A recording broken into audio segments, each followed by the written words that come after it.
যতগুলো গার্মেন্ট শিল্প প্রতিষ্ঠান আছে এবং সহস্রাধিক গার্মেন্ট সহ আরো শিল্প প্রতিষ্ঠান আছে, এই নারায়ণগঞ্জের শিল্প নগরীতে এই গার্মেন্ট শ্রমিকদের এবং সারা দেশে এটা এখনো শ্রম মন্ত্রণালয়ের পক্ষ থেকে কোনো মালিক যদি কোনো শ্রমিকের প্রাপ্য পাওনার সময় মতো এবং যথানিয়মে পরিশোধ না করে, তাহলে শ্রমিকদের আন্দোলন করা ছাড়া আর কোনো উপায় থাকে না।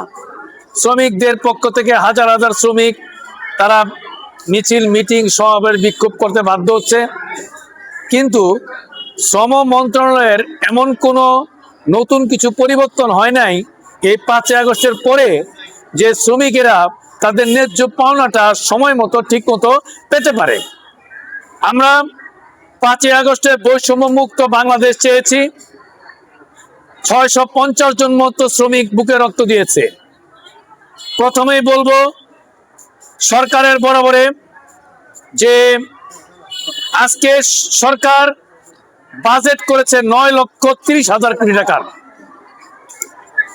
আমাদের শ্রমিকদের জন্য কোনো রেশন কার্ডের রেশনিং এর কোনো ব্যবস্থা করা হয়নি। ফ্যাসিস্ট আমলে শ্রমিকরা যেই দুর্ভোগের মধ্যে ছিল, এখন শ্রমিকরা সেই দুর্ভোগের মধ্যেই আছে।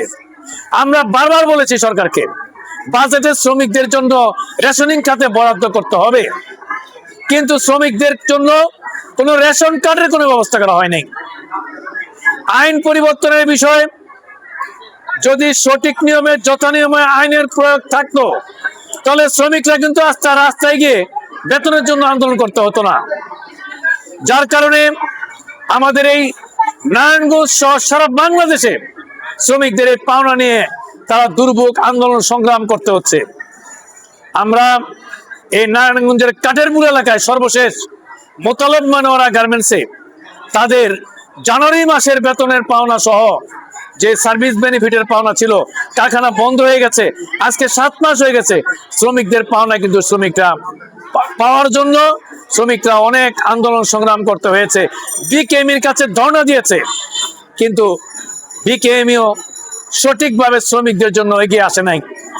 আমি মনে করি নারায়ণগঞ্জ জেলা প্রশাসন, পুলিশ প্রশাসন তারা তাদের যথাসাধ্য দায়িত্ব পালনের মাধ্যমে শ্রমিকদের দুর্ভোগের জন্য তারা এগিয়ে এসেছে এবং নারায়ণগঞ্জের সকল সাংবাদিক মহল সহ সবাই এগিয়ে এসেছে।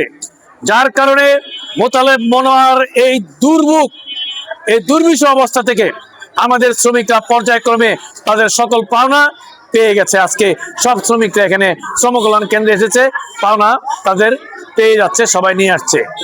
আমরা চাই একটা সুষ্ঠু ধারার ট্রেড ইউনিয়ন শ্রমিকদের অধিকারের জন্য, শ্রমিকদের প্রাপ্য পাওনার জন্য।